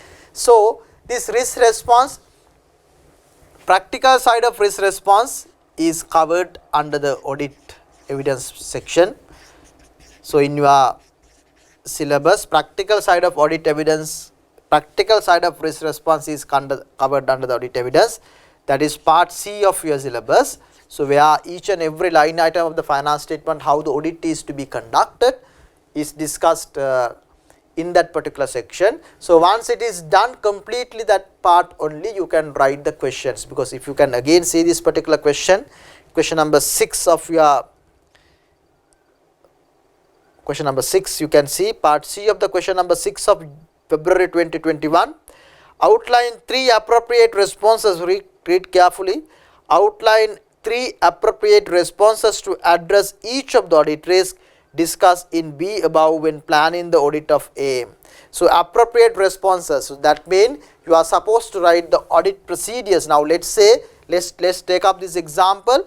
This product quality issue is the business risk, and from that you identify the inventory valuation is an audit risk. In this particular example, this particular question, what is the first part of the question? Identify the business risk. Then you recognize the audit risk from this particular, identify the audit risk arising from the business risk. That is a part 2 of the question. Part 3 of the question, part C of the question is write audit procedures to address the inventory valuation. To write the inventory valuation audit procedures, you have to discuss the audit procedures section of audit evidence. So that is our next webinar, to discuss in detail the practical aspect of the risk responses. Right. So I just want to show you how the theory is getting connected. Basically under the audit planning you have a 3-step: understanding the business and entity, and the risk assessment, and the risk response. Right. Main question that could come into examination is the risk assessment, and identifying the business risk, and identifying the audit risk. Right. So in addition to this main 3 steps, there are so many theoretical concepts is there in your this particular section. So let's say like general principle governing an audit of finance statement, like Professor Skepticism concept is there, and this risk has been designed or defined in a different terminology: inherent risk, control risk, detection risk, material misstatement risk. Like that, so many definitions are there. You can see those webinars that we have done for theory. And then when it comes to risk response, also there is a theoretical side which I will slightly explain here again. So risk response side, so the risk response or the risk procedures, the auditors can perform into the 2 ways, right? One we call overall response,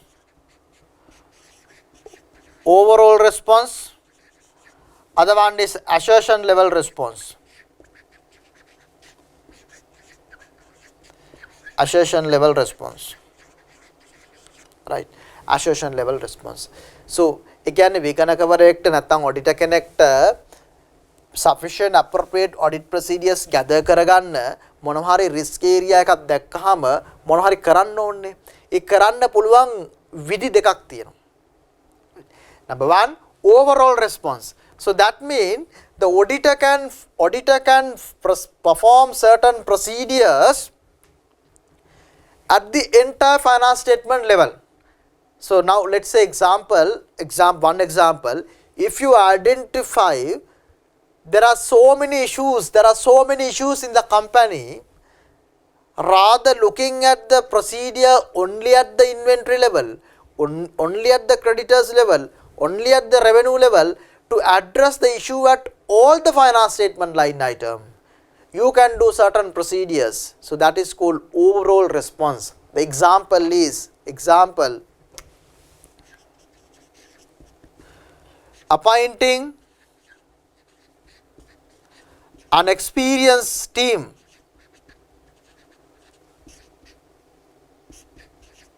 I can write here. So this particular auditor can appoint an experienced audit team. So when the auditor appoints an experienced audit team, That is not only addressing inventory, that is not only addressing creditors, that not only addressing revenue, but it addressed all the line item, all the areas of the finance statement. That is why we call overall response. Or auditor can increase the supervision. If the auditor increase the supervision, that also address not only one line item, it address all the line items. So you can see in your study text there are 2-3 overall responses, but the testing probability of the examination is very less because those are mainly theoretical areas. But this is what you should aware. Assertion level response, remember that. Assertion level response mean, I told you at the beginning what is really meant by assertion. Now in this particular example, the product quality issue that you know there is a risk under the inventory, then you have to check the inventory. I told you auditors are not checking the inventory, but the auditors are checking what? Auditors are checking the assertion of the inventory. Auditor is no pointing of checking the inventory because shareholder is not that much interested on the inventory, but the shareholders are interested in what are the subcomponents of inventory. Alright, so therefore auditors are performing the audit procedures at the assertion level, not the account balance level, but the assertion level. Performing procedures, there are two ways or two procedures that the auditor can perform. One is we call test of control, another one we call substantive procedures. Substantive procedures are divided into two: substantive analytical procedures and test of detail. Alright. So what is meant by test of control and the substantive procedures? So that we will discuss in detail under the audit evidence chapter. So there is a separate webinar comes in for you to know what is really meant by test of control, substantive procedures, substantive analytical procedures, test of detail. So that we will discuss at that time, not to discuss now. Right. So what I want to tell you, as far as the auditing planning section is concerned, in the examination you need to remember. Now let's say you can't remember any of the theory that we discussed at the webinars or the study text, but you need to have understanding what is really meant by audit planning. Audit planning කියලා කියන්නේ මෙන්න මේක ඔළුවට ගන්න, මේක හොඳට ඔළුවට ගන්න. Audit planning කියලා කියන්නේ ඔඩිටට ගිහිල්ලා 100% මේ හැම දෙයක්ම චෙක් කරන්න බැරි නිසා, right? 100%ක තහවුරුවක් දෙන්නක අපේ බලාපොරොත්තුවක් නොවන නිසා ඔඩිටර් මේ ඔඩිට් එකේ අපි ඔඩිට් කරන්නේ ෆයිනාන්ස් ස්ටේට්මන්ට් වලනේ. මේ ෆයිනාන්ස් ස්ටේට්මන්ට් වල මැටීරියල් මිස්ටේට්මන්ට් තියෙන්න පුළුවන් ඒරියාස්, එහෙම නැත්නම් ප්‍රොබ්ලමැටික් ඒරියාස් identify කරලා ඒ ටික චෙක් කරලා කියනවා finance statements are free from material statement කියලා. එහෙම කියන්න නම් අර problematic areas ටික identify කරලා ඒකට දාලා audit procedures ටික design කරලා ඒ ටික කරන්න ඕනේ. මේකේ අමාරුම වැඩේ තමයි අර problematic areas ටික identify කරන එක. ඒ problematic areas ටික identify කරන එකට අපි කියනවා risk assessment කියලා. right? ඒතර audit planning කියලා කියන්නේ මොකද්ද? auditor හැමදේම check කරන්න බැරි නිසා auditor strategically areas ටිකක් select කරගන්නවා. areas ටික select කරගන්නවා ප්‍රශ්න තියෙන පුළුවන් areas ටිකක් අන්න ඒ ටික check කරලා auditor opinion එකක් දෙනවා. right? අන්නේ ප්‍රශ්න තියෙන areas ටික identify කරන process එකට තමයි අපි කියන්නේ audit planning කියලා. I hope that you are clear. The audit planning mean what? Audit planning means identifying the problematic areas and designing the procedures what should be done. So in your examination what could be your main question is to identify the business risk and the audit risk and accordingly write the audit procedures. So if you are to get this 10 marks, minimum 15 to 20 question, 25 to question, that case scenarios you should do. Then that the new case scenario that is coming in your next examination is not going to be challengeable to you.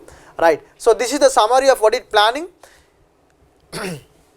In addition to that, in this particular part, chapter 4, 5 and 6 contain some additional areas, like these additional areas are included there. SLA US 600 group auditing, also incorporated coming under this particular section, but this is, we have a separate webinar that we have done in the previous batch. And there is another standard 240 and 250, right?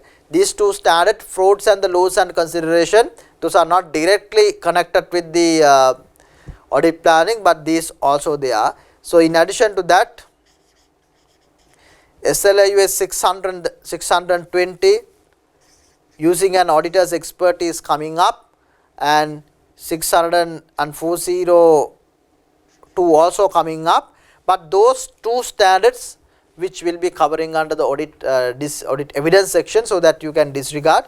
So these two additional part is there in your audit planning section, in addition to the core audit planning which we discussed today. Right. Right, so now what we discussed the summary of audit planning. So I thought of another important concept that is there, that is coming under the audit planning for you to explain to you before moving to our paper discussion, that is materiality. So that is this one you need to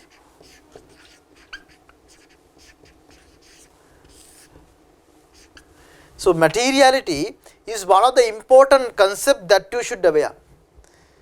It is useful, it is coming under the audit planning section, and then it is discussed under the risk assessment part, and it is discussed under the audit evidence section, and even it is discussed at the evaluation section, and finally under the audit reporting section. So therefore this materiality, you need to be aware what is really meant by audit materiality. So I know most of the students are not having a proper understanding into the materiality.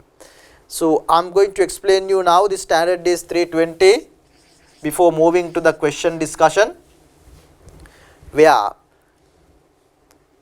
now I will take you a very basic example to explain the materiality. Thank you.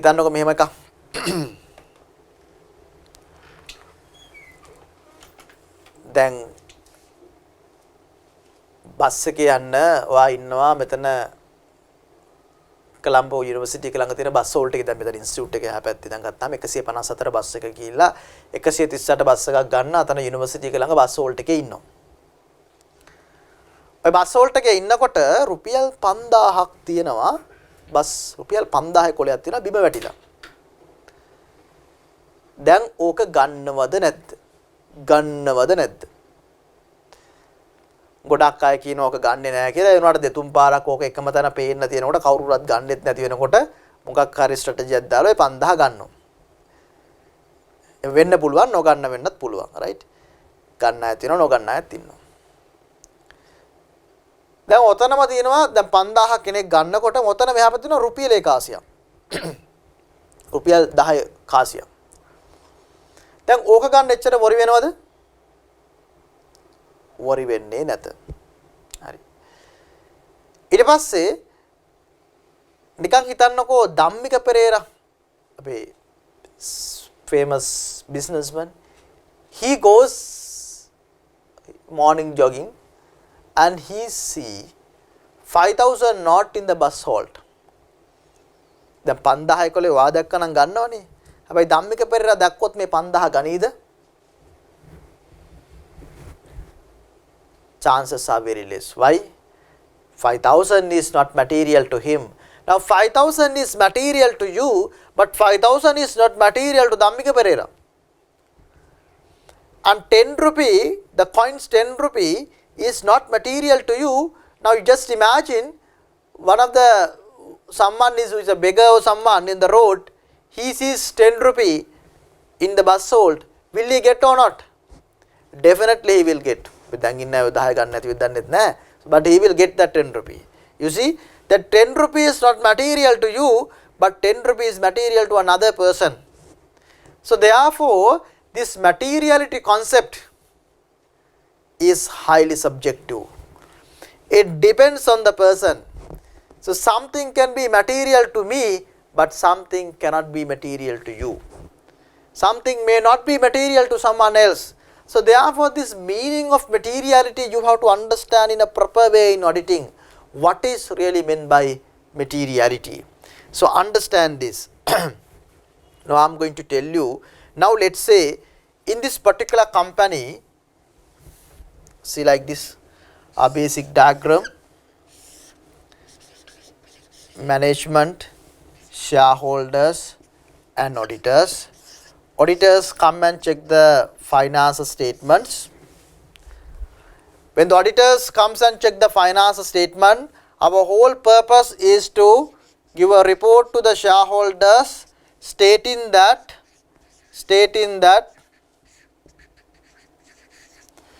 finance statements are free from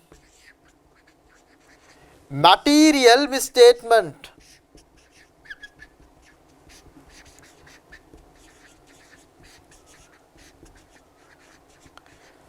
Our objective is to say that the finance statement prepared by the management are free from material misstatements, right? That is our objective.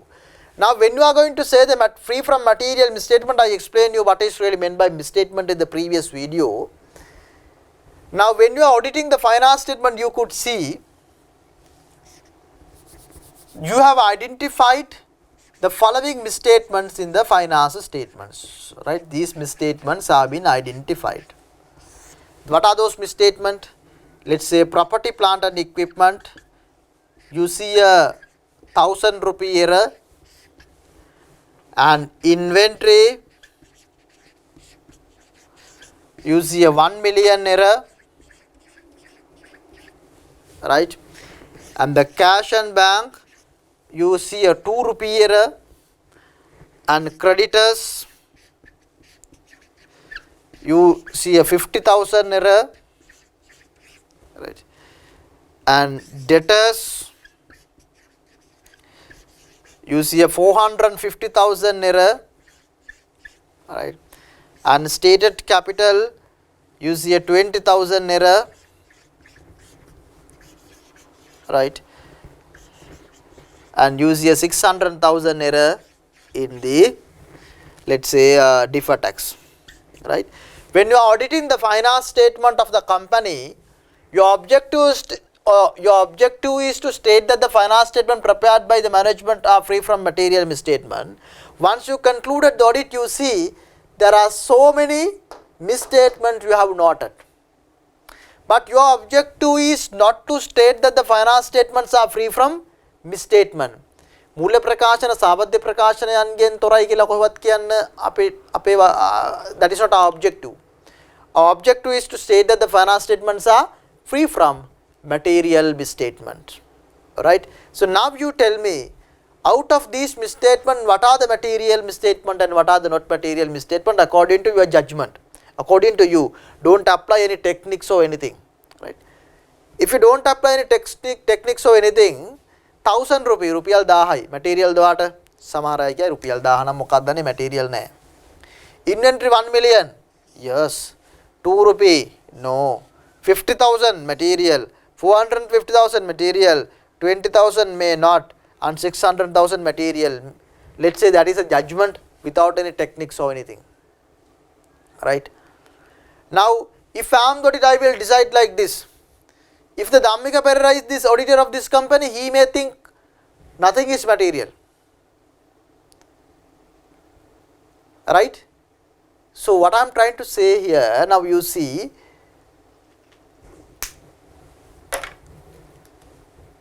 now let's say I am the audit partner of this particular company, auditor. Now if I have seen this misstatement, what is material and what is not material to me is not the thing that we discuss materiality. Remember, materiality is not a concept that is material to the auditor. Materiality means what? What is material to the shareholder? Understand that. මේ auditors ලට මේ තමන්ට material මෙහෙම decide කරන්න බෑ. මම KPMG, මම EY, මම Creston, මම BDO, මේක මට material, මේක එහෙම decide කරන්න බෑ. Auditors ලට කැමති materiality එක decide කරන්න බෑ. Materiality කියලා කියන්නේ මොකක්ද? Materiality කියලා කියන්නේ what is material to the shareholder, That is the material level to the auditor. Because what? Because we are not going to make the decision on the company's finance statement at the end of the day. The shareholders are going to make the decisions on the finance statement which are presented by the management. So when you are making decision whether the material misstatement or not, then auditor should look at from the shareholders angle. Again, shareholder material නම් ඒක auditor material. ඒක තමයි ඇත්ත කතාව. But the problem is, now if you go back to the definition of the materiality, the material definition mean what? The level in which the decisions are made of shareholders are called materiality. Again I am telling, the level in which decisions of the shareholders, level in which decision of shareholders are changed called material level. ඒ කියන්නේ shareholders ලාගේ තීරණ ගැනීමේ තීරණ වෙනස් කරන මට්ටම දැන් හිතන්නකො මම company එකක ඉන්වෙස්ට් කරලා දෙනවා මම shareholder කෙනෙක්. මේ කම්පැනි එකේ තියෙනවා රුපියල් 100ක වරදක් තිබුණා කියලා මම මේ කම්පැනි එකේ ඉන්වෙස්ට් කරන ඩිසිෂන් එක වෙනස් කරන්නේ නැහැ නේ. හැබැයි මිලියන 100ක වරදක් තියෙනවා කියලා දැක්කොත් මම ඉන්වෙස්ට් කරන ඩිසිෂන් එක වෙනස් කරනවා. So that is material. The level in which the decision of shareholders are changed is called as audit materiality. Is change called. The level in which decisions of the shareholders are changed is called materiality. Now the problem or the challenge in auditing is auditors ලාට මේ shareholders ලාගේ හිත කියවන්න බෑනේ. දැන් එක shareholder කෙනෙක් නම් ගිහින් අහන්න පුළුවන් ඔයාගේ material level එක කීයද කියලා. හැබැයි shareholders ලා 100ක් 200ක් ඉන්න කාලේ කොහොමද අහන්නේ 1000ක් 2000ක් ඉන්නකොට කොහොමද අහන්නේ ඔයාගේ material level එක කීයද කියලා. එහෙම අහන්න බෑ. Right? It is not practical. So therefore, since the auditor cannot assess the shareholders decision level or shareholders level in which the decisions are changed, in the world auditing standard says, since you cannot assess the individual shareholders level, apply the rule of thumb. Apply the rule of thumb.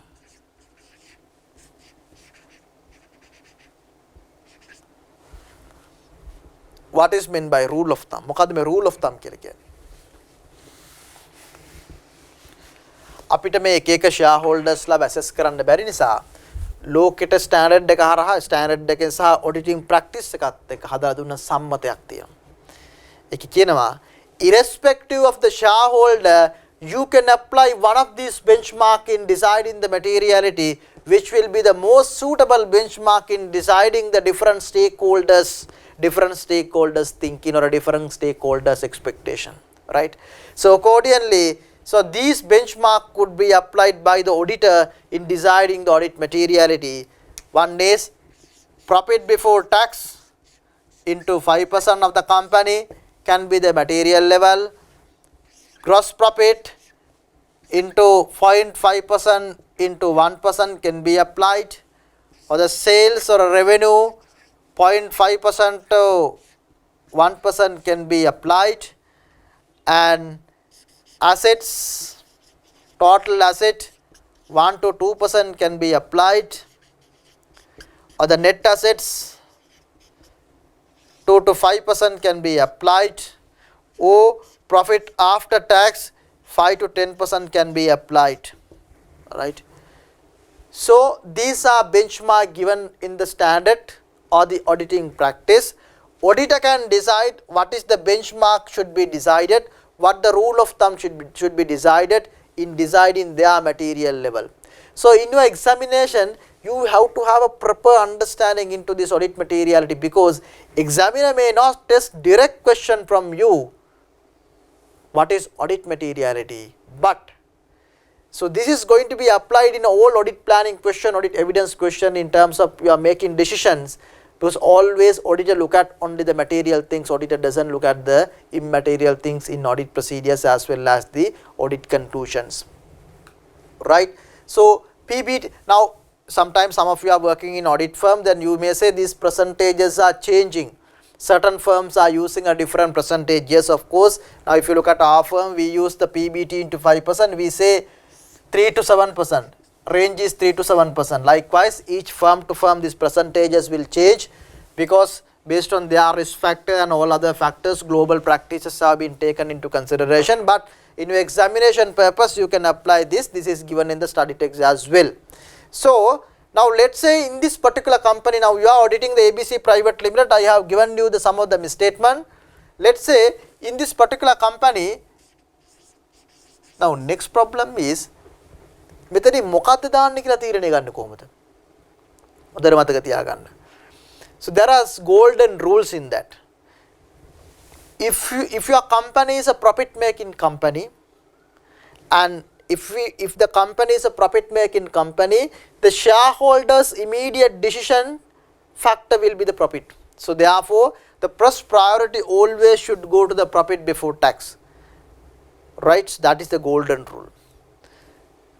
Depending on the other factors, like if the company is not a profit making, or then the company is like, let's say, loss making company, and company is not an operational company, likewise, and the company is in a highly revenue based company like supermarket, so those cases comes, then you have to go for a other benchmark. So therefore remember the golden rule, you have to apply the profit before tax as the golden benchmark or the number one benchmark in deciding the audit materiality, right? And then the second most highest usage will be the revenue. If you can't use the profit, or the average profit, now let's say the profit is highly fluctuating from throughout the period, then you can get the average profit for last 3 years. If that also not possible, you can go to the sales, because sales is going to be, if it's operational company, that is going to be the next good option in deciding the materiality. If the company is, now let's say the company like Food City, this is a revenue driven company, so the most appropriate benchmark will be the revenue. And then if the company is not operational, then you can go for other asset, net asset and all those options, but always remember at your examination.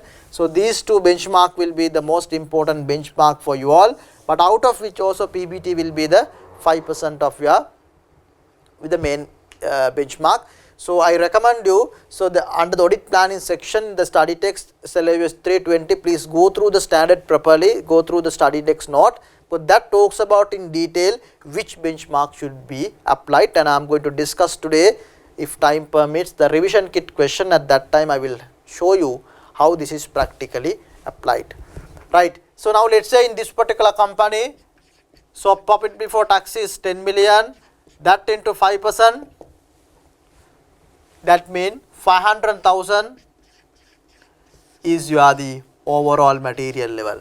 So now in your company, the decision making, if there are misstatement above 500,000, all those are going to be material misstatement for you. So accordingly, so now this 1,000 rupees not going to material, 1 million is going to be material, 2 rupee not going to material, 50,000 no, 400,000 no, 20,000 no, 600,000 yes. Now you see, you can make a very clear decision in terms of audit materiality or a evaluation of misstatement, because you have the benchmark of 500,000. So this is what call audit materiality. For this we call the material level finance statement as a whole, overall, otherwise we call overall materiality, or the material level finance statement as a whole. So this is a overall decision making materiality, right? That you shall remember.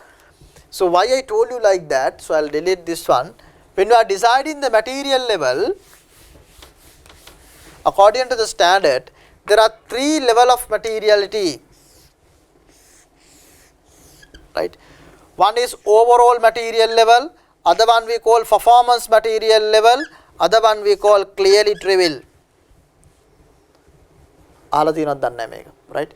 Overall material level mean auditors are deciding a level, now let's say PBT into 5%.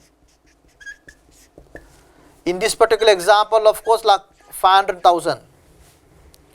So 500,000 is your material level, mean overall material level, or otherwise we call material level finance statement as a whole. ඒ කියන්නේ මූල්‍ය ප්‍රකාශන සමස්තයක් විදිහට ගත්තට පස්සේ ඔඩිටර්ස්ලා තමන්ගේ decision ගන්න පාවිච්චි කරන මැටීරියල් ලෙවල් එකට අපි කියනවා overall material level කියලා.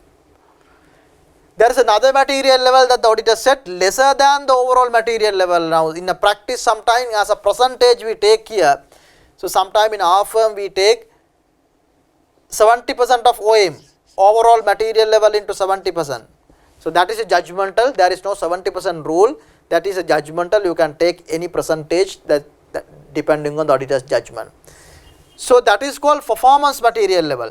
The performance material level mean when you are selecting the, when you are performing the audit, when you are selecting the item for the verification, all those time auditors are using not the overall materiality, but the auditors are using a performance material level that is lower than the overall material level because of the reason. අපි සාමාන්‍යයෙන් කියනවා කොච්චර audit එකකදී 100% check කරත් අපිට අවශ්‍ය සියලුම දේවල් අනාවරණය කරගන්න බෑ. We will not be able to detect all the misstatement even if we perform the 100% audit procedures. In such circumstances, auditor always to manage that risk when you are deciding or when you are performing the audit procedures, but when your final conclusions are made at the overall material level, but when you are conducting the audit, that is called performance, performing material level. When you are conducting the audit procedures, in order to manage that risk, your material level used for the doing the audit is called performance material level.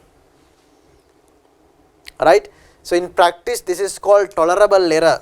Audit firm වල පාවිච්චි කරන මේ වචනේ T කියලා, tolerable error කියලා. Right? But that is used mainly for what? That is used mainly for performing the audit. Now there is another material level, actually this is not coming under this standard, but that is coming under 450 standard, clearly trivial, otherwise in certain audit firm use that is SAT, summary of differences. Likewise there are different terminologies are being used by the audit firm, but clearly trivial is the standard wording.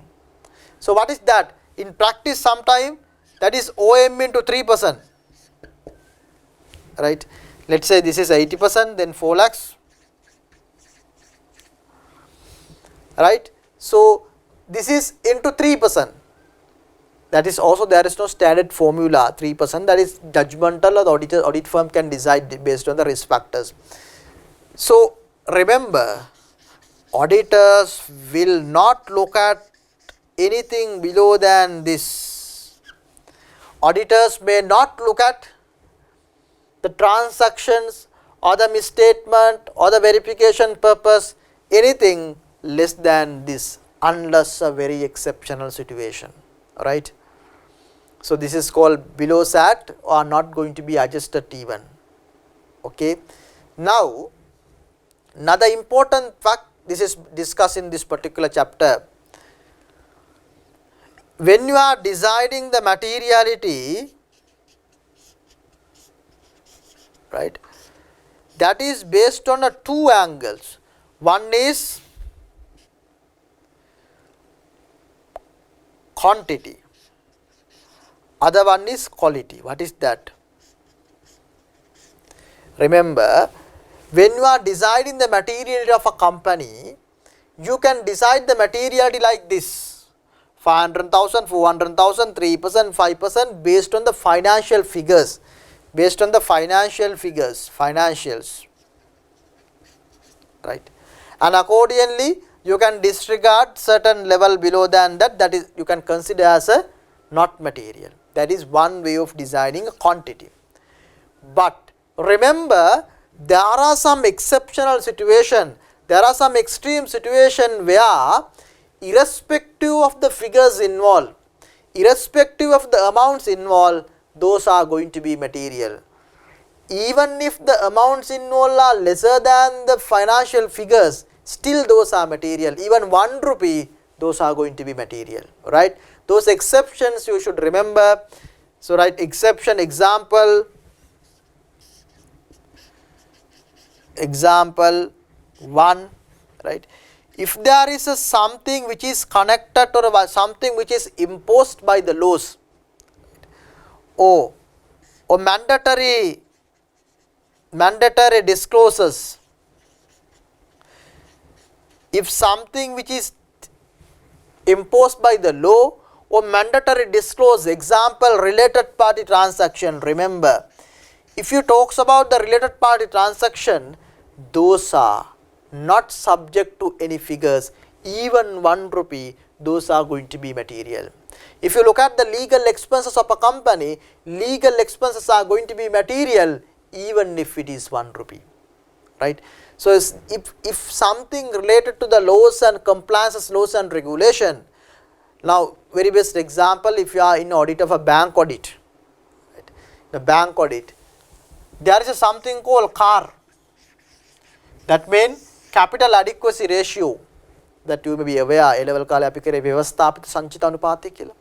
ඒතර ඒ වගේ දේවල් amount එකෙන් අපිට material level එක decide කරන්න බෑ. ඇයි ඒ? That is something connected with the laws. If something connected to the laws, mandatory disclosures and all that is come in, those are irrespective of the amount involved, that is going to be material. That has to be in your mind, because in the examination there will be a case scenario given.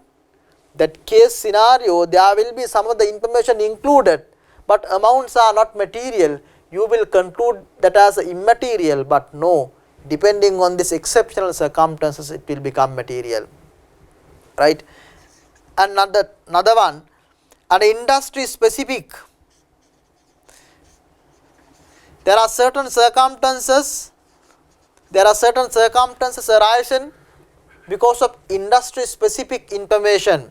Now good example is, let's say there is a research and development cost in the P&L of a manufacturing pharmaceutical company. In a pharmaceutical manufacturing company, research and development cost is one of the part of or embodied in the industry.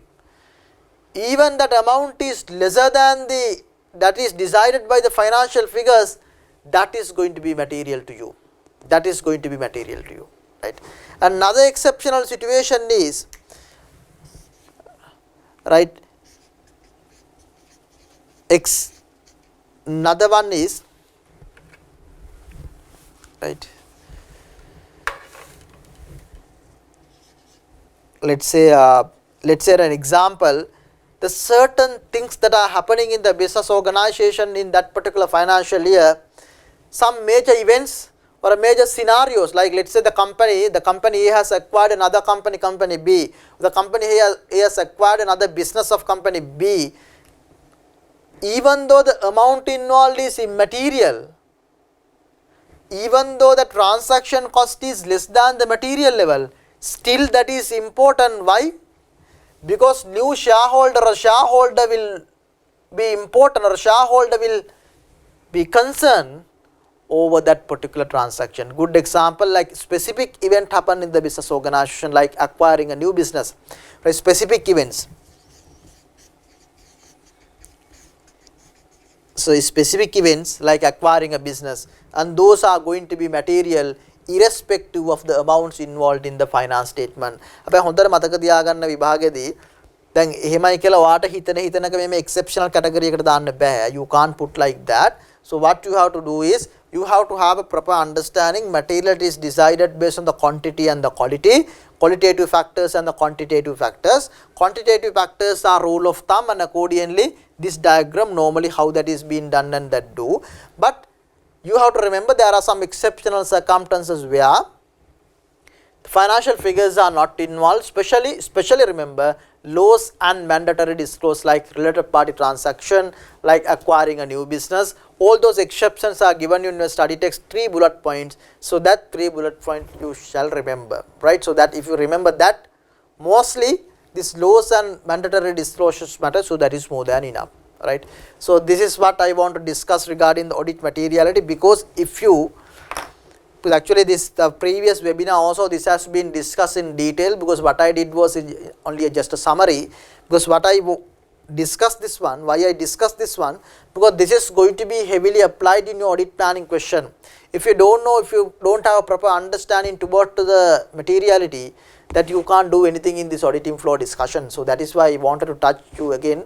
So what I did in this video up to now, so I summarized the audit planning section.